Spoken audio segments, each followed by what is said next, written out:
All right, Rick. Okay, well, thank you, Adam, and thanks everybody.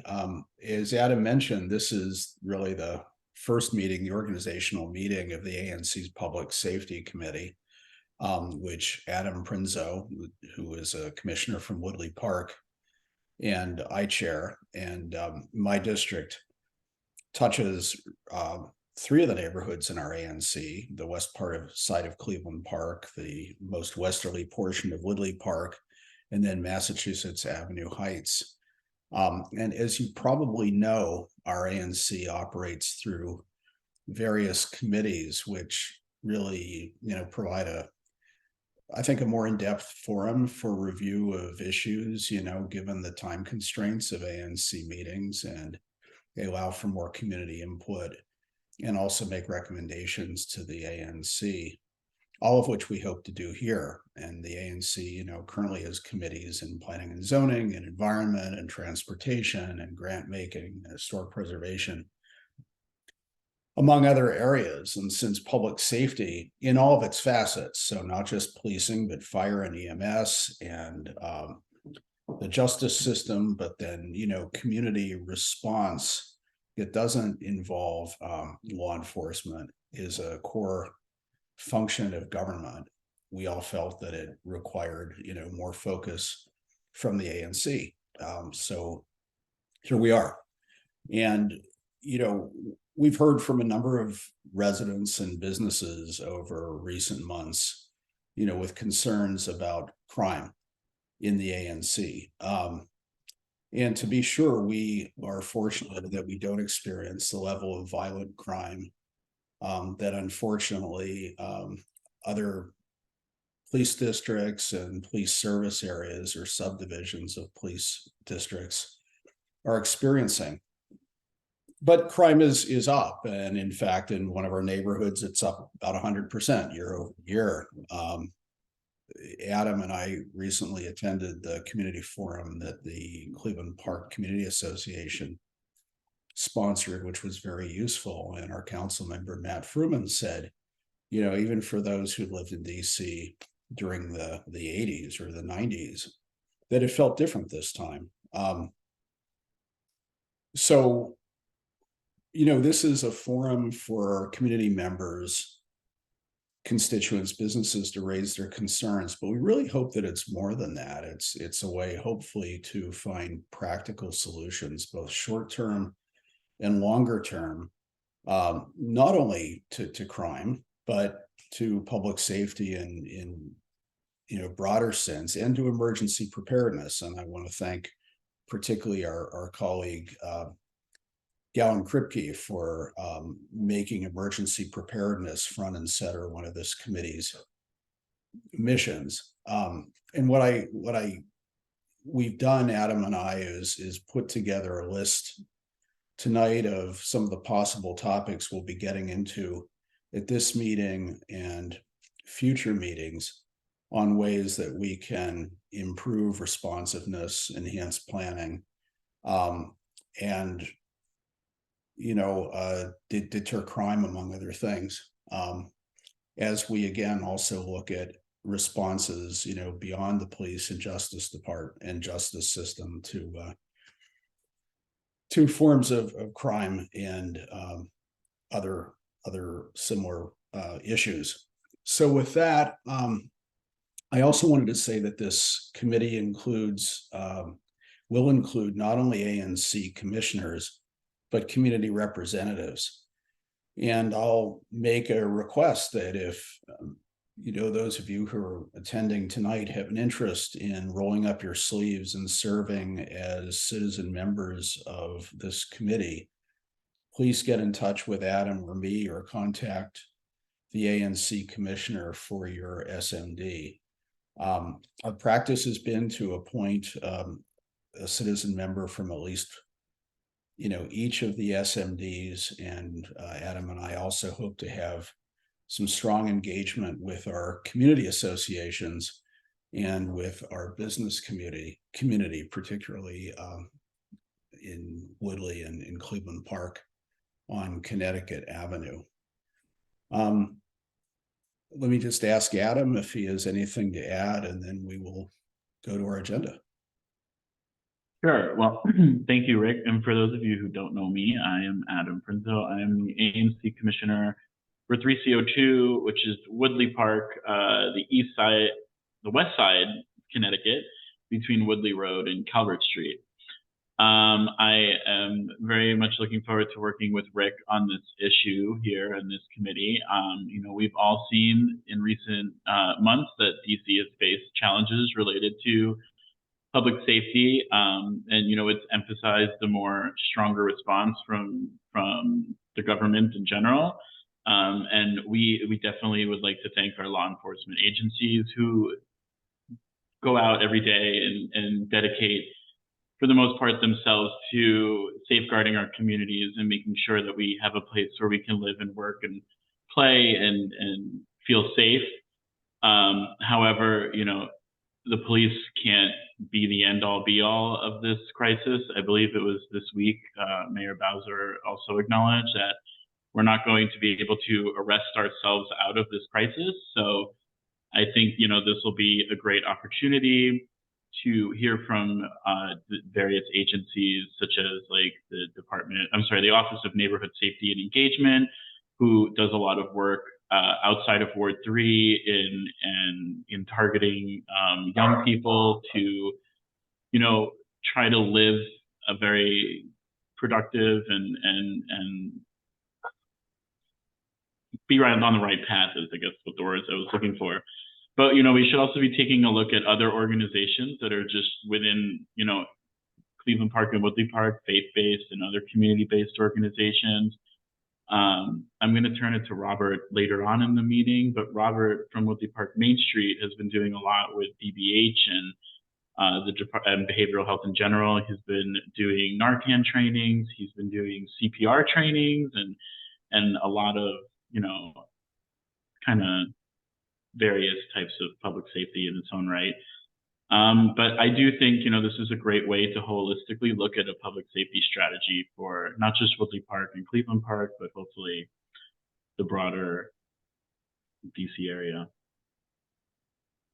Thanks, Adam.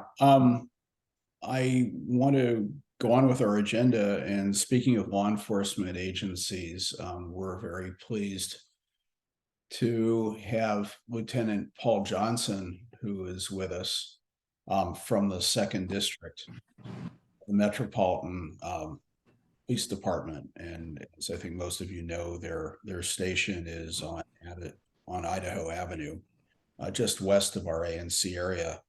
Our ANC is divided into 2 PSAs, and while Lieutenant Johnson has responsibility for one of those PSAs, he can speak to both. And I hope that this will be the first of regular engagements with MPD and updates from them. So Lieutenant Johnson, if you're here, if you could unmute yourself, and we look forward to hearing from you on both recent trends, on what MPD is doing in response to recent community input, and also ways that the ANC and this committee can help to engage with the department and support you all.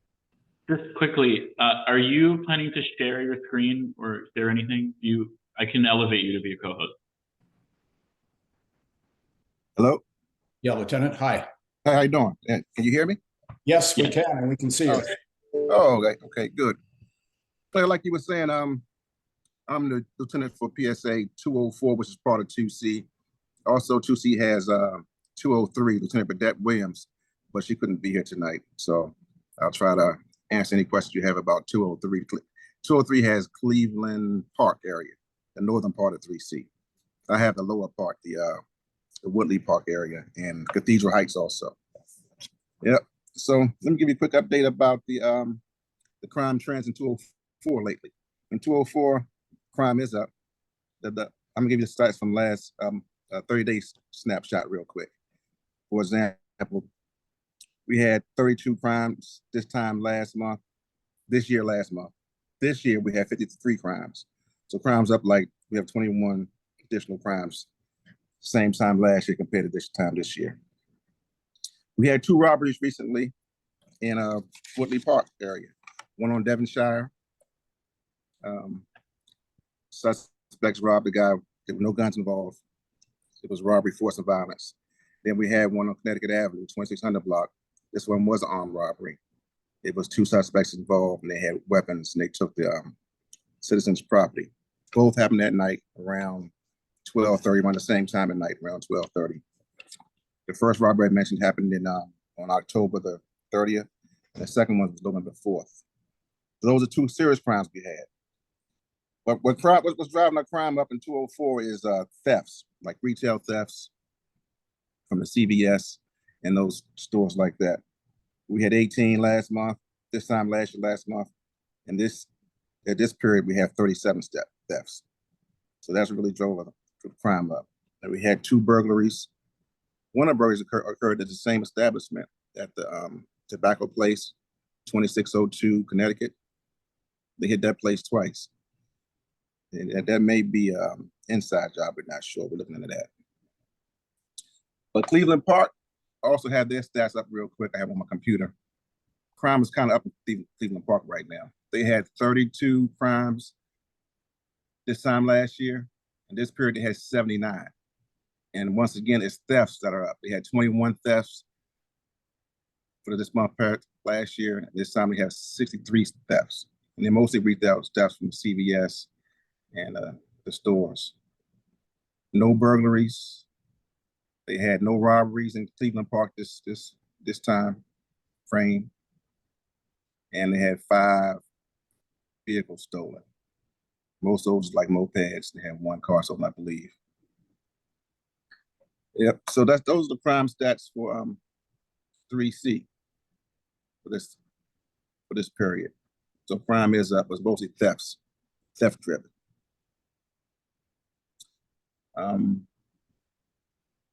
Any concerns from you guys as far as what's going on with the police? Sure, I'll have a couple questions, and I know community members will. But first of all, Lieutenant Johnson, I was remiss in not asking you to tell us a little bit about yourself. How long? Oh, I'm sorry. Okay. And been this time in assignment with the 2nd District, and yeah, again, your perspectives on how the community can best engage with you. Well, let me give you a little bit of my background. I've been on the department 25 years now. I've been lieutenant for about 5 years. I've been at 2D for 4 years. I was officer at the 3rd District for 14 years. I made sergeant with the 5D. I worked for Chief Groom's office for a little while. I was admin sergeant for 2 years. I was assigned to court liaison for a little while for 2 years. And I got promoted and came to 2D as a sergeant. So I've been here for 4 years, going on 5 years now.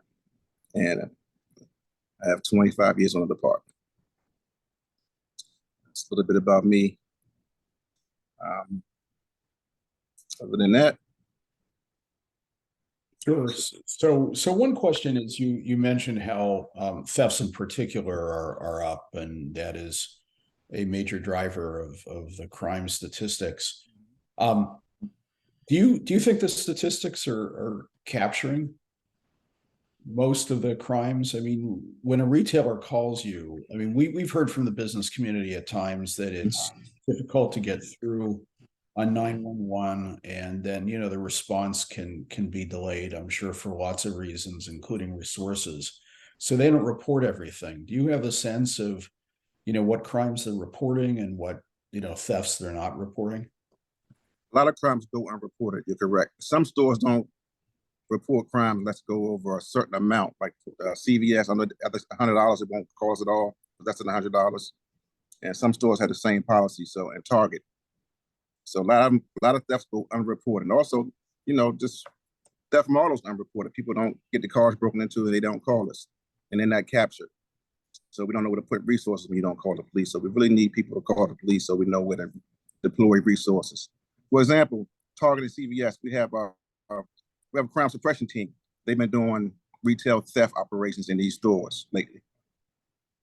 They've been going into CVS, working with Target, working with CVS, working with the employees, setting up sting operations and arresting, people as they, steal things.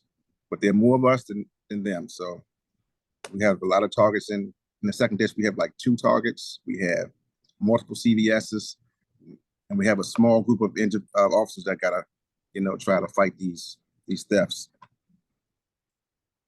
Okay, thanks. Let me ask you if other commissioners have questions, and then we can go to the community. I do. Janelle, go ahead, Janelle. I'm just wondering, with knowing the challenges and the burdens that the Office of Unified Communications and the 911 system is currently experiencing and has been for a while now, if there is a non-life threat, like nobody's in danger, these mild theft is a theft, right? That they don't really want to report. Is there another number for them to call that is not 911 that then they can file the report and stuff through that, rather than use the resource of 911 when, or for example, somebody finds their car was broken into overnight? Like, that's not something that is an emergency because it's already happened and there's no life-threatening danger at that time, So is there another alternative resource that people would be then encouraged to report, but not feel like and also not be further burdening the 911 system? And also your resources, knowing that there are other fires to be putting out that aren't, a broken window on a car. Yes, we have MPDC website you can go to, and you can make reports online, or you can dial 311, and 311 can take reports over the phone. But we like officers to come out and document these things, take pictures, and give report numbers on the scene. It's better if we come out so we know what's going on right now for theft models. But just broken window, yeah, you just call 311 or go on the website, and make a report on yourself on the computer. I think it's 311 option 1, police non-emergency. Right. Good But to we know. prefer to, if it's a crime, to call 911, and we'll come out and take the report. But sorry, Janelle, do you have more? No, go ahead. And then I'll turn to Robert. If you call MPD non-emergency, like 311 option 1, do they not call you or get in touch with MPD? Yes, they like do. If I call 311 and someone stole something from my bike or my car or whatever, will they not notify you right away, or is it more delayed? They'll ask you, because it's a non-emergency thing. They'll ask you if you want to report on the phone or if you want to also come out. Okay. They give you an option. A lot of people, for time reasons, they'll probably just want to make it over the phone, do it right then and not wait. But sometimes we have, other things that we got going on for other priorities that we have to go to first, and folks get tired of waiting and they prefer to do it over the phone. Okay. I understand that as well. If it's okay with everybody else here, I will defer the rest of my time to Robert. Thanks, Adam. Can you hear me? Do I have the microphone on? Yes, you're good. Yeah. Wonderful. Lieutenant Johnson, thank you. My name is Robert Mines. I run the Main Street program in Woodley Park. A number of things Adam's already mentioned, and you mentioned the 2 armed robberies in the southern block of 2600. That is sort of my area of concern at the moment. I have heard from business owners in that area that there have been at least 4 break-ins in that area, most of which are not being reported to MPD. Right. I have a question for you. When I came out of the metro on Thursday, there was a 4-man ERT team in Woodley Park. You can imagine that can cause some concern for people because there was a situation that required that level of engagement. Do you have any information on what that is, or if you prefer to talk to me about that offline, I'm also happy to talk to you about that later. Well, at this point, I don't know what that's about right now, but I know the metro stations have been getting a lot of special attention because of You know, the juvenile crimes happen at metro stations, a couple of robberies happen at metro stations. So they're often overtime at the metro stations for the MPD officers. Right. That might have been what it was. But we're trying to put more officers at metro stations, especially during rush hour time. What time was it again? It would have been just before, probably around 11 o'clock. So I saw them coming. Yeah. 11 o'clock. I saw them coming out of the metro and then going to Chipotle. It looked like they were investigating something that wasn't active at the time, but that had probably recently happened. But I have no information on it, neither does anyone else in the area. Yeah, I don't have any information on it either right now, but not, to my knowledge, I don't know anything that happened in that area around that time. But I know there's overtime being offered at metro stations to assist Metro Transit because they're short on people, and we're short on people. So fantastic. If that's what it is, that I think that's a load off, and I can tell that to other people as well. Yeah, but you should see more officers at metro stations during, you know, like after school hours or during when kids are coming and going from school. That's fantastic. I mean, you mentioned CVS. We have a concern in the neighborhood that a number of the CVSs are beginning to close down nationally, not because of just the theft issue, but because of an internal reorganization. And we'd love to keep the CVS in Woodley Park. And the manager Wooby has told me that, you know, he like many CVS experiences a lot of crime, and generally speaking, it's youth that then runs to the metro to escape. So. I know we've been working with the one in Cleveland Park by the Target. That's CVS. We've been out doing operations there. I'm not sure if we got to the one in Woodley Park yet, but they're on a list to run operations there also to make it right. Wonderful. Thank you. Are there other questions for Lieutenant Johnson? Let me just ask another quick one. Lieutenant, you mentioned your engagement with Target in Cleveland Park. We've heard, you know, from businesses sometimes that they have offered to make their security camera footage available, and the police don't always ask for it. And, you know, while I know that the city encourages, in fact, provides incentives for people to install security cameras, I would think that a store like Target would have a pretty sophisticated, you know, photo security system. Is this something that you would routinely pull when you get a report of retail theft, or not always? And, you know, how can that sort of cooperation between MPD and the businesses be enhanced? Well, anytime there's a crime reported for theft, it's assigned to a detective, and they should always be requesting footage from the store or surrounding areas regarding that crime. It's like when the robbery happened, like we mentioned on Devonshire and Connecticut Avenue.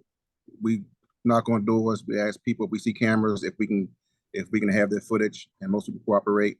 So there's no reason that we shouldn't be asking for camera footage, which we always, if we see a camera, we try to ask if we can, you know, view the footage or record the footage or have the footage. In some instances, we have to get warrants if people refuse, if it's a serious crime. So we definitely should be looking for footage anytime that a crime occurs. And I don't see any reason why we wouldn't. Just to jump in here, I know that was the case for the 2600 block robbery behind McIntyre's. Yeah. We always want to assess serious crimes and smaller crimes. Theft from autos even. We canvass, we look for cameras, and we try to get, you know, we knock on people's doors and ask for footage. Some folks tell us no, but most people cooperate, say, hey, yeah, I'll look and check, and they give it to us.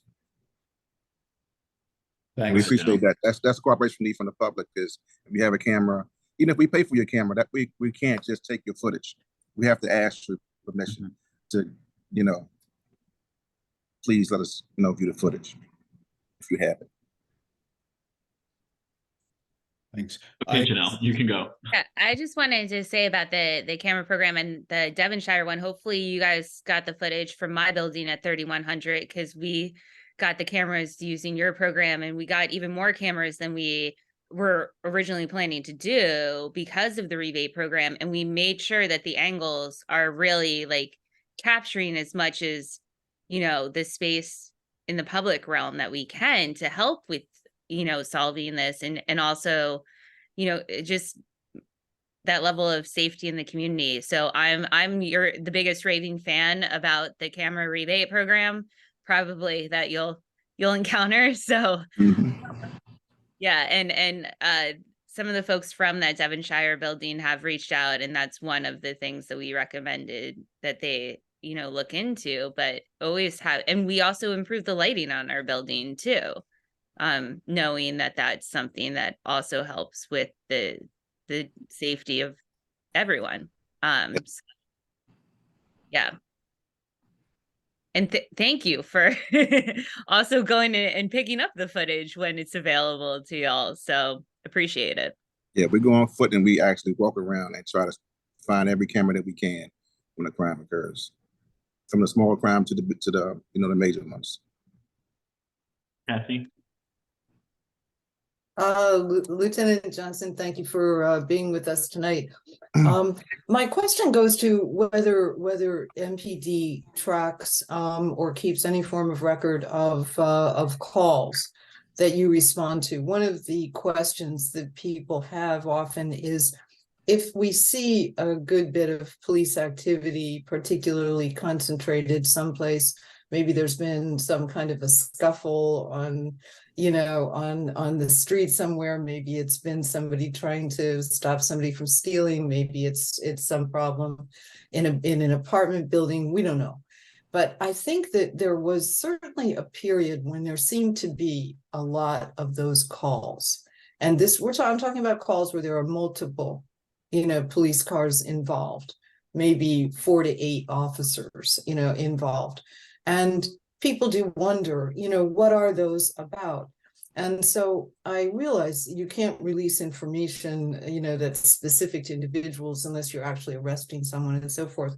But is there a way that the community can get a sense of whether activity along that line is increasing or decreasing, and what its actual level is? Because I think what some of us are trying to do is get our heads around what's really happening versus what's chit chat and fear and what's on next door and all this kind of stuff. Can you help us out? Yes. First of all, let me give you a phone number that you can call real time when you see something going on, like right now. If you see 8 cars in the area in your neighborhood, you want to know what's going on right then. We have a watch commander who's in charge of the 2nd district at all times, 24 hours a day.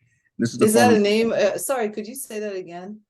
The second district watch commander. There's always a watch commander. Oh, okay, great. Okay. Like sometimes I'm the watch commander on midnights. I work midnights. So Uh-huh. look 10 or above, so we should know what's going on at all times.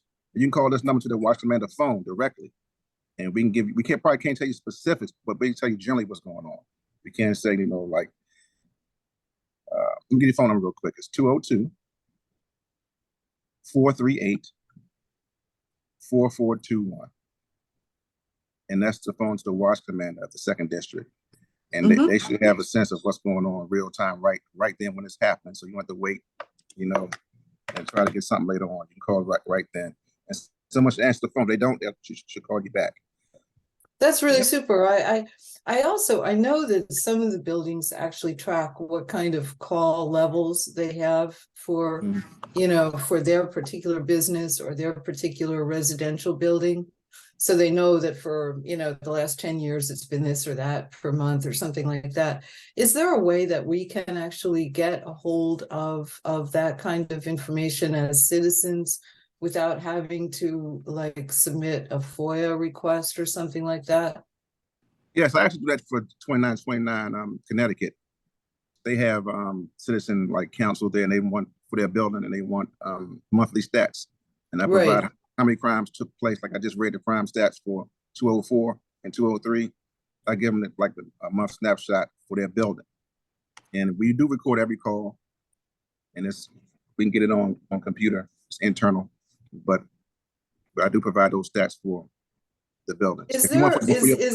Is there, yeah, I wonder if there's a way that people can just ask for that information. Because as I say, I mean, like to me, most recently, it seems as though there've been fewer calls, you know, of this nature in the neighborhood with multiple cars and so forth. I don't know if that's true or not. And so I wonder if there's a way of getting that information, you know, kind of rolled up. Sorry, can I ask for a clarification from Kathy here on this? Are you asking for it for buildings other than your own? You're asking for it for any building neighborhood. I Because would be interested in, yeah, in the neighborhood. And, Yeah. you know, not by building or anything like that, you know, kind of a roll up of like, what was the call level last year? What is the call level this year? Okay. For just, you know, that's what I'm looking at, not by building, you know, not by any of that kind of stuff. Just, it's one of these, Yeah, do we all really understand what's going on, or are we exaggerating, or are we underestimating? yeah. And then I'm done. Yeah, we do it by PSA, like PSA 204 is Cleveland Park. I mean, Mhm. it's Woodley Park, it's Cathedral Heights, and it's Lever Park. So when I read 204 stats, it was for those three neighborhoods. So we can do it by, you do it by PSAs that we give you stats for, monthly stats, snapshots. Now, like I said, the crime's up a little bit in those areas, but not serious crimes. Mostly. But for the call, thefts. for the call reports, can we get that level of activity? For the calls, it's possible. OUC probably can do it, but it's kind of hard. We don't really track a whole bunch of the call for services. But it is recorded and it's tracked by OUC. They do have. Yeah, you would have to ask OUC for that, because like MPD is not answering 911 calls, Right, but Mhm. so they track. wouldn't track them. Mhm. They do keep records every call. Yes, they do. Yeah. Thank you. Thanks. Are there any other questions for Lieutenant Johnson? Elizabeth.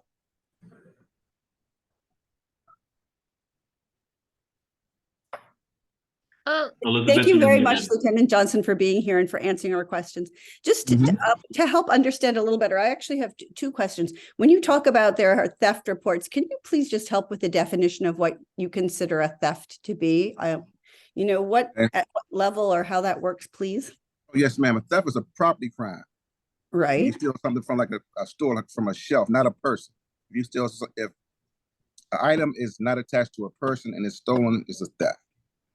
If it's a robbery, is when you steal something from a person. Right. Like if someone take your But is cell phone there from a your hand, dollar amount or yes, theft 1 and theft 2. There are differences. Theft 1 is anything less than, I think, $1,000. Anything more than $1,000, theft 1. More than 1,000, theft 1. Theft 2 is less than $1,000. and do stores like CVS and Target make reports for low-level thefts, 5 deodorants or something like that? Or do you have to, where does that become? Because I was speaking to the manager of our CVS on Connecticut Avenue, and he said in his first 6 weeks, he put in 105 shoplifting reports, but it doesn't feel like, what I hear from the people I speak to corresponds with the statistics I hear reported. And I would just like to understand, please. And thank you. We'll take a report for any amount of thefts, but the stores usually don't call unless it's over a certain amount for their store purposes. And that's up to them. I mean, they don't have to report anything if they don't want to, but I think CVS was $100. That's not the $100 they don't call. But they can call whenever they want, at any time, for any theft. But their policy for their stores is, I believe, $100. And Target, I don't know what Target is. They have a certain amount, but they don't call the police at all. May I just ask you a completely different question about something I read this week, which is that the city council seems to have passed a resolution to make it easier for citizens to buy pepper spray and mace to protect themselves. It was reported this week, and that makes me nervous that, if people are walking around carrying that, it doesn't sound safe for anybody, not, in any direction. And I just would, perhaps you don't know, perhaps you could come back and as this rolls out, if indeed it is enacted, to hear what MPD thinks about that as a solution for citizens. Well, I'm unbiased about if people want to carry weapons to protect themselves or not, or mace, or I think you can get gun permits now to carry a gun if you want for your personal protection. It's up to that person, and how they feel. I actually listened to the hearing. Go ahead. Thank you, Janelle.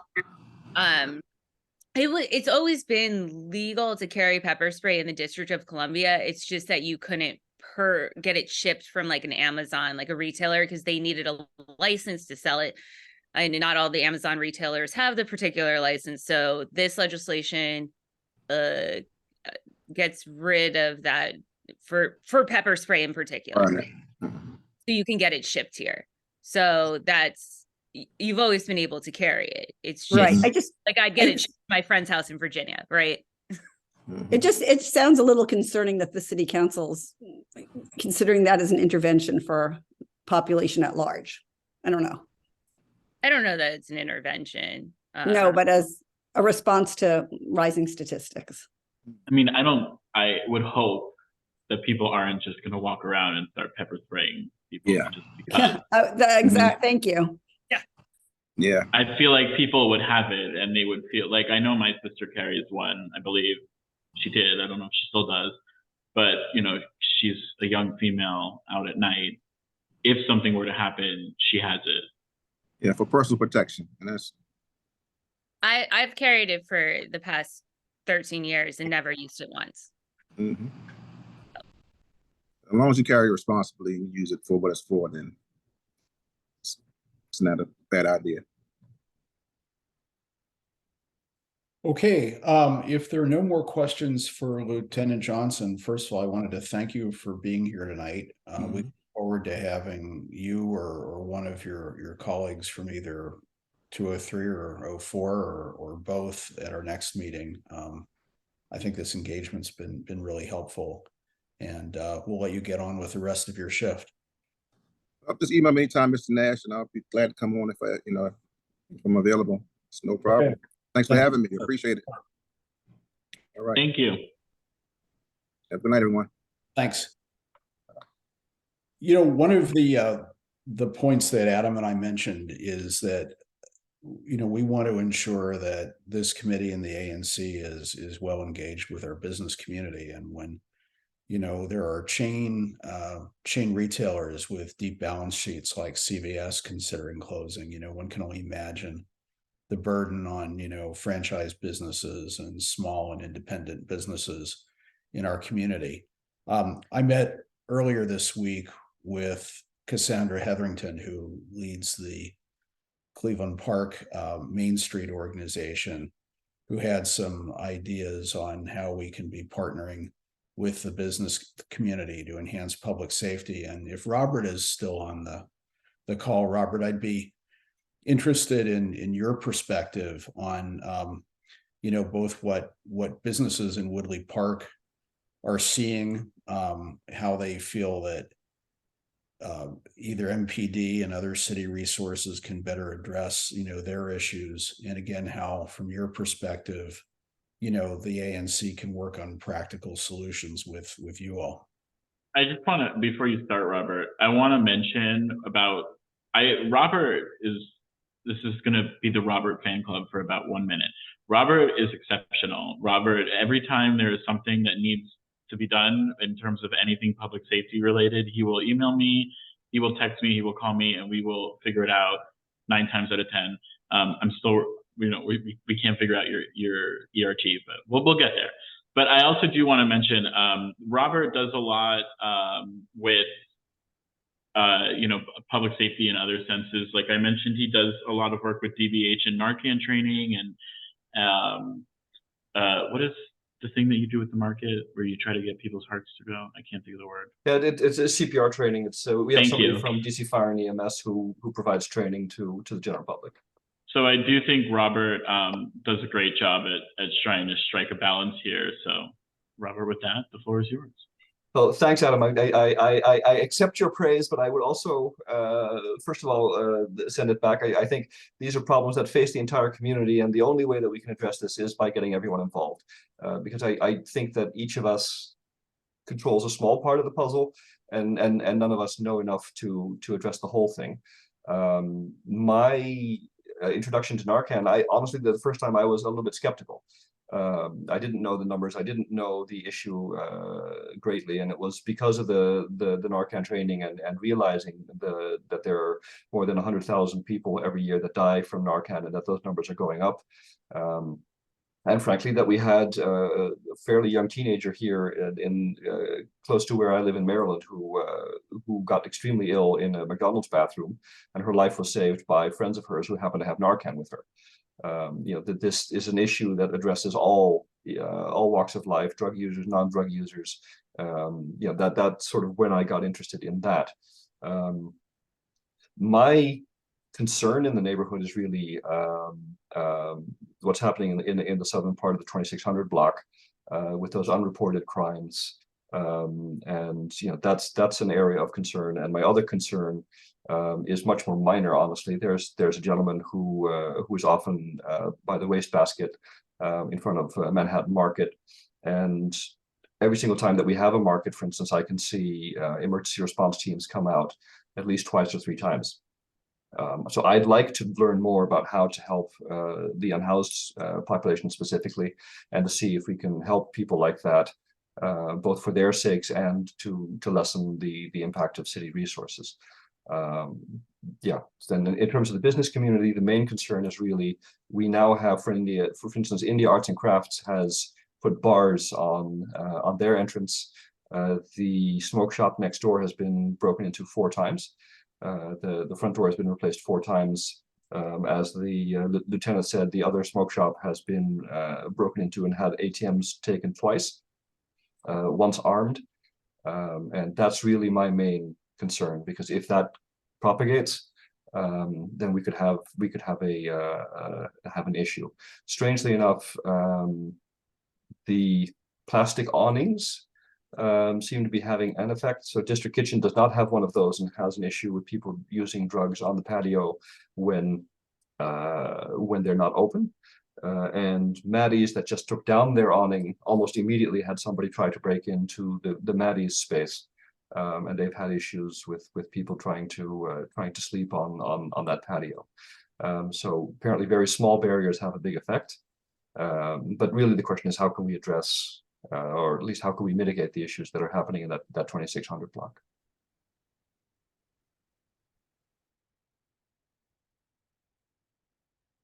Okay, thank you. The suggestions that Cassandra had, among other things, are, she would like to do, maybe together with the ANC, a survey of businesses, both on, what sort of challenges they're seeing on 911 response, on working with the police department, including, on camera footage, some kind of modified, block watch, so to speak, where especially small businesses partner with each other and, help where a store clerk or someone may feel unsafe. And then also just how to expand public safety and public health, including, for those who are unhoused and in the community. So that was her thought. And I also wanted to point out that on the west side of Cleveland Park, in the Cathedral Commons area, and this is, just a couple hundred feet from our ANC boundary, but where obviously a number of residents go to shop or dine. Bizzuto, which is the Cathedral Commons management, is working with the community, including Cleveland Park Community Association, and I understand Councilmember Fruman's office and hopefully MPD, to ensure a little more focus, from the police department on, some of the incidents that have occurred up and around the Cathedral Commons retail spaces. And some of this was discussed at the recent CPCA meeting that was held at the library.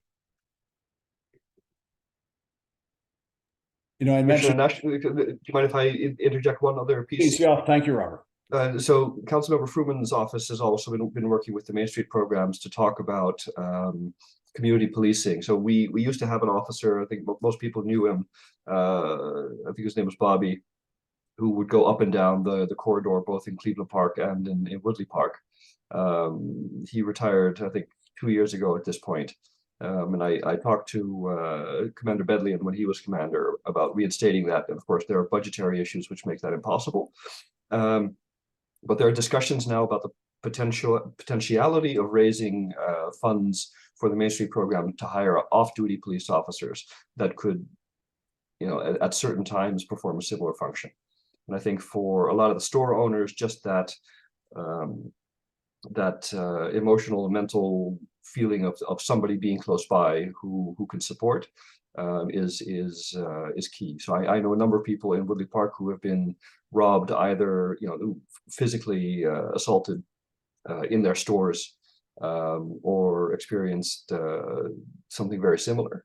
And that's really their feeling, that by the time that they call, the incident will already have happened, and that leaves them shaken. And that's that's the main thing. The actual value of what's stolen is secondary.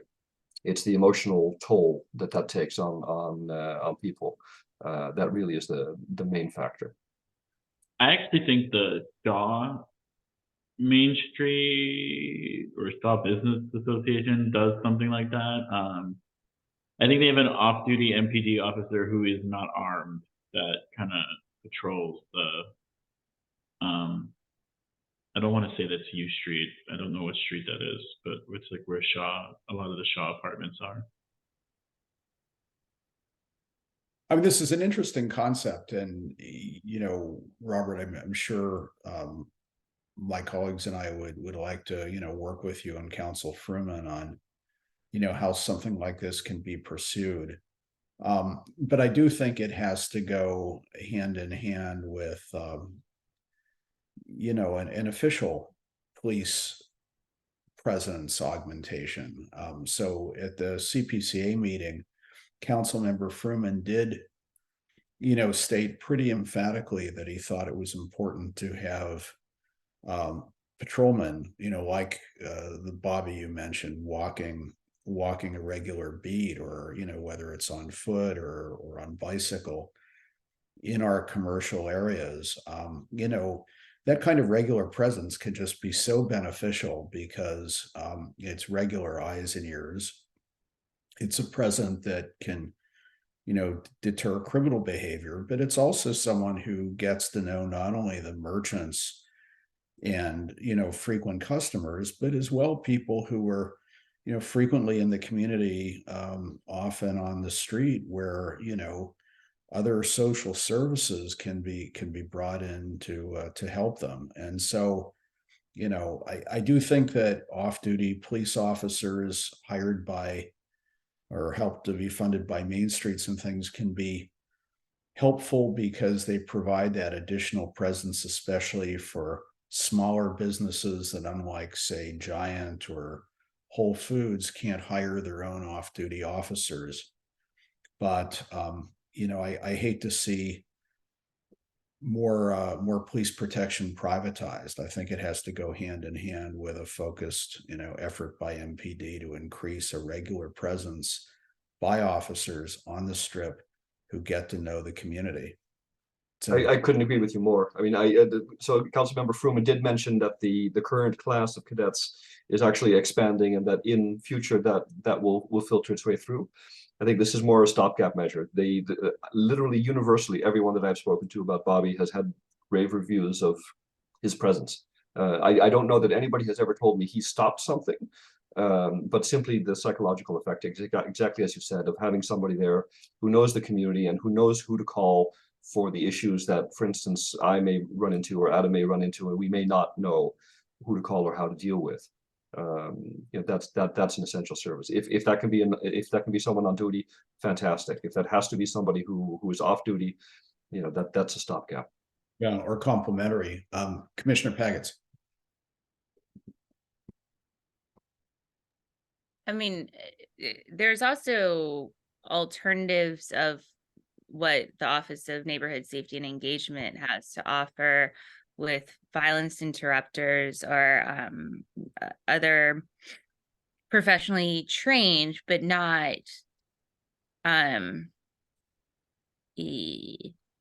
Police. forceful types of eyes on street groups that I think would be more beneficial than having more armed guards, making more people feel incredibly uncomfortable and policed. I think that the potential for conflict and unintended consequences that are deadly, that is the reason that we've put a lot of police reforms in place. I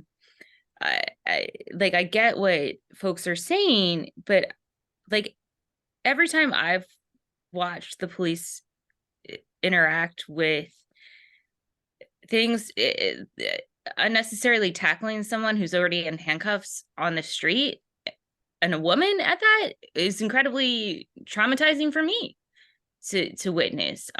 So, and I don't think that was a proper response to somebody being accused of stealing an iPad. Like, it's just, there has to be a medium here, and we have to rethink some things and really not just like bring a hammer to every nail that we suspect is a nail, right? So and I think, again, it's important for police to get out of their cars too, and get to know who's out there. And you know, some people are just hanging out outside, and that hanging out outside is not a crime. And it's unfortunate that sometimes is a perception, and then that sometimes causes distrust and more problems from all angles, right? So I want to try and explore something different than off-duty police, like, Well, take over this role. I was at the CPCA meeting. I think it was the Ward 3 Food Pantry who said that they use DCPs, which is kind of like I don't want to use the word security guard program or company, but they're just kind of like people who look official but aren't official, I guess. And it's deterred a lot of like scuffles and things like that in the line.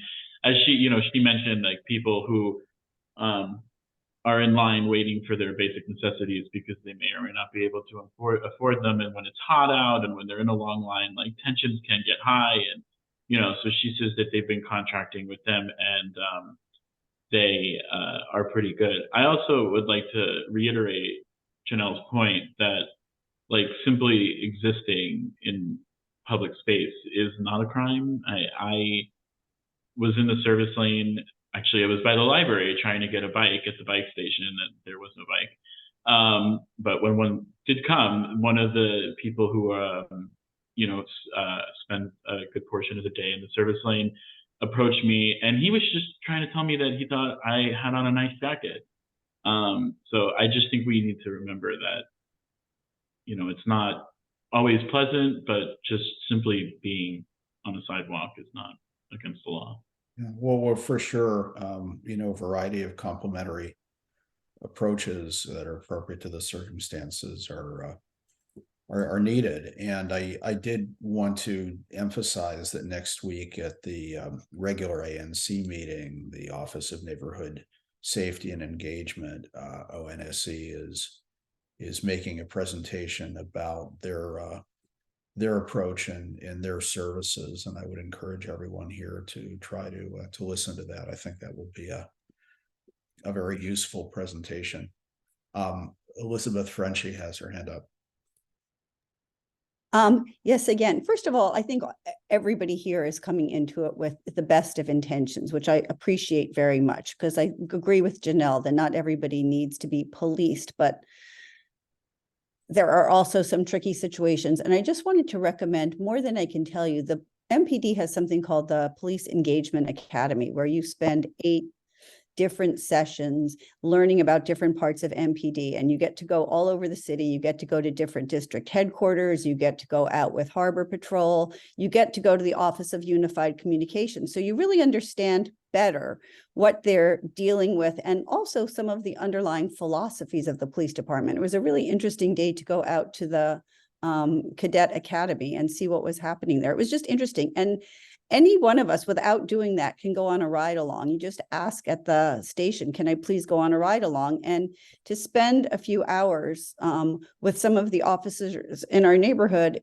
I think is a good way for us to understand better what their thinking is, what the MPD has quite a robust philosophy behind its policing. Now, it may not always be followed, but they very much believe that some of the policing problems that happen in DC are Also, the Metro Police is different, the Park Police are different, the Secret Service is different. There are a lot of different services working here. And so the better relations I think that we can have, particularly with our own MPD, the more coherently we can all work together, because as you know, as we've all said, not everybody needs to be hammered, but there's also a desire, I think, you know, for people to live in peaceful, predictable neighborhoods where calls for help get predictable responses. And it's helpful to know what to ask for then. And to go back to the point of having off-duty police officers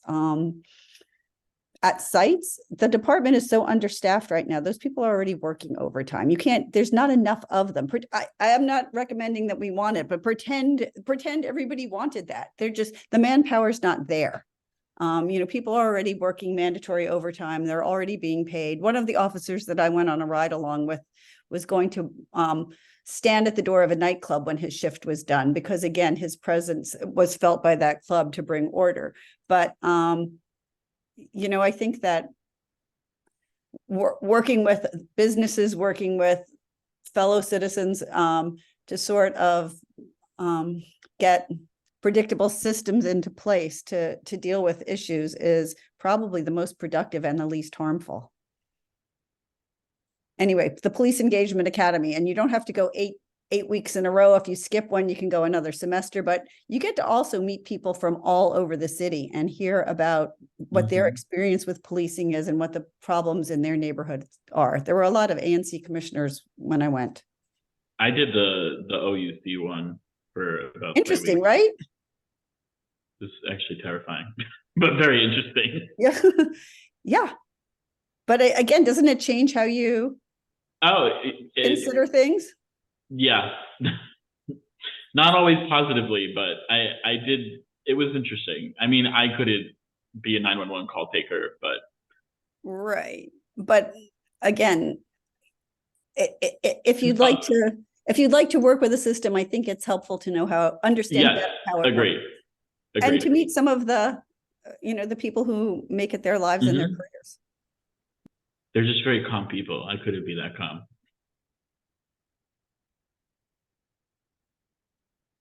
Thanks. I'm conscious that time is moving on. I did want to just note some other areas that the committee is going to be delving into. And just as we've talked briefly about other responses to crime and crime prevention, aside from only MPD, there are other aspects to public safety and emergency preparedness. And before the meeting began, some of us were having a discussion on not only fire safety, but just the mechanics and sometimes frustrations of getting reports from the fire marshal after a fire. And I don't know whether Commissioner Pagets wants to speak to that, and also not to put him on the spot, but if Gowan Kripke is still in the meeting, Gowan, if you wanted to just speak briefly to some of the other emergency preparedness type issues that you'd like to see the committee get into over coming months. Janelle, do you have anything to add? Yeah, so I'm going to reach out to there's a program within the fire department that does emergency preparedness plans for especially large buildings, multifamily buildings that are older, that are likely not sprinkled, whose pool alarms don't attach to the fire department. Just to educate and evaluate these buildings so that they have a better plan amongst, you know, the residents of them. My building had a fire last Monday, not this past Monday, the Monday before.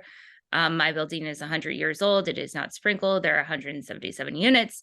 When you pull the alarm, it does not go to the fire department. So and people panic, obviously. If you smell smoke and you want to pull an alarm, you assume it's going somewhere. And there's also other issues with calling 911 and letting the fire department know which side of the building the smoke is coming from, because there's hydrants. This building's so big that if when they stage the equipment, they would prefer to know where to stage it first rather than have to roll around the block and stage it where they need to stage or where it might need to be staged again.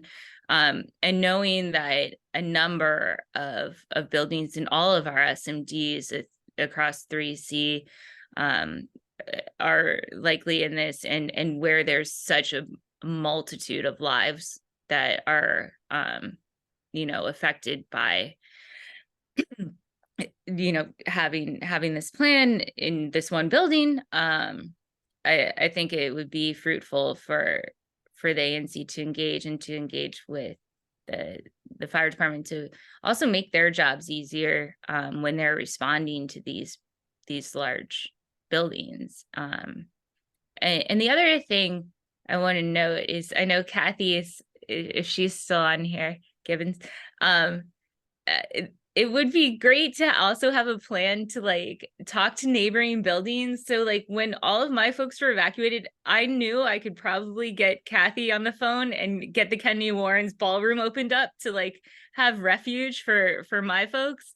But to have also that connection between neighboring buildings of like, if one of us gets evacuated and another building can just offer, like, it wasn't that cold that night, like all of that stuff. But in the event that it was, to have that ability to communicate to the next door structures that can provide seating and shelter for folks, it would be great. And again, everybody seemed to say they were fine, so I didn't ping Kathy and Carol over there at the Kennedy Warren, but I knew that they would definitely help me out and help out our residents. So making that more formalized, I think, would be really, really helpful.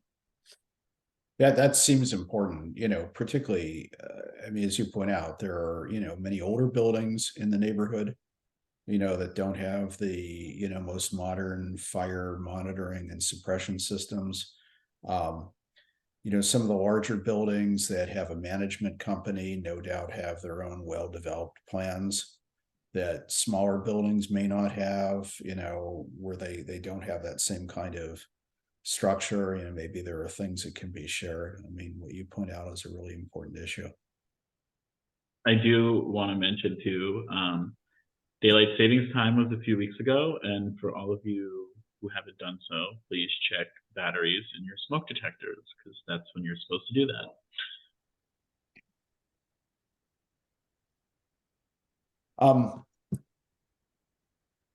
So let me just ask if there are any more points or questions from participants. And this is going. I'll just say, sorry, am I jumping in? please. No, go ahead. No, super quickly, probably because I'm not really prepared to talk about it, but I'm keying in on Janelle's example and a couple other recent examples in our neighborhoods of small emergencies, but where especially vulnerable people really might have had problems if they were isolated, elderly or disabled people who might have needed special assistance when the electricity goes out, things like that. I'm really sensitive that we, as a community, be able to help when people need it.